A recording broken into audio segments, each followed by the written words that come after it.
संगत अस्सलाम वालेकुम या अली मदद। अॻु में वीडियो में तव्हांखे असां ॿुधायोसीं त असां 72 शहीदनि जा नाला इमाम हुसैन अलैहिस्सलाम सां जेको गॾु लश्कर आहे उन 72 शहीदनि जे नालनि ते शेर ठहियलु आहे, उहो तव्हांखे ॿुधायूं था। हाणे हुनजी आख़िरी सिट हुई त जंहिंजा सिर मुबारक सतार चवे। हाणे कन जा सिर मुबारक सतार चवे, नेज़े ते निर्वार। बिस्मिल्लाह रहमान रहीम, ग़लती थी वई, माफ़ कजो। बिस्मिल्लाह रहमान रहीम। साईं जन सां गॾु जेको लश्कर आहे उनजा नाला। कन जा सिर मुबारक सतार चवे, नेज़े ते निर्वार। के गाज़ी थिया गयूर ऐं के शहीद शह सवार। इस मुबारक उन्हनि जा आहिनि 72 इज़हार। तन में ज़हीर पुट हसान मुहम्मदी, वहब पुट अब्दुल्ला कल्बी मिठा हा मंठार। ख़ालिद पुट उमरो मक्की, उमरो पुट ख़ालिद सैदादी सोना हा सिंगार।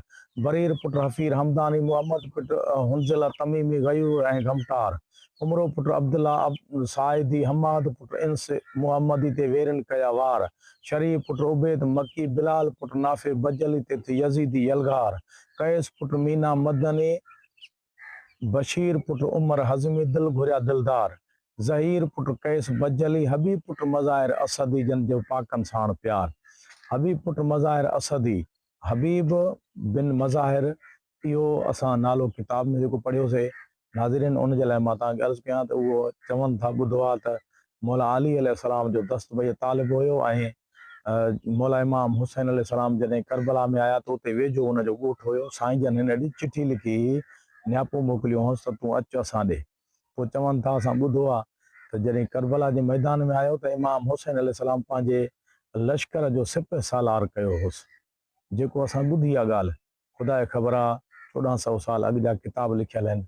पोइ जेके बि ॻाल्हियूं असांखे ॿुधियूं अथसीं, दिलि सां लॻियूं आहिनि, असां उहे बयानु कंदासीं तव्हांजे अॻियां। साईं अर्ज़ु थियो त कैस पुट मीना मदनी, बशीर पुट उमर हज़मी, दिल घुरिया दिलदार।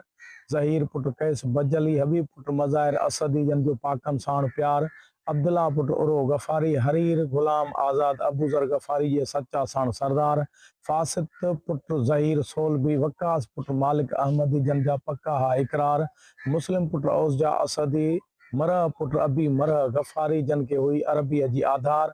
हाशिम पुट उतबा मक्की, नईम पुट अजलान अंसारी, जानब जलवेदार। इंस पुट कायद असदी, कैस पुट रेबई अंसारी, रहबर जा राज़दार। अब्दुर्रहमान पुट उरो गफ़ारी, शीस पुट अब्दुल्ला बेश्ती, तवंगर जा ताबेदार।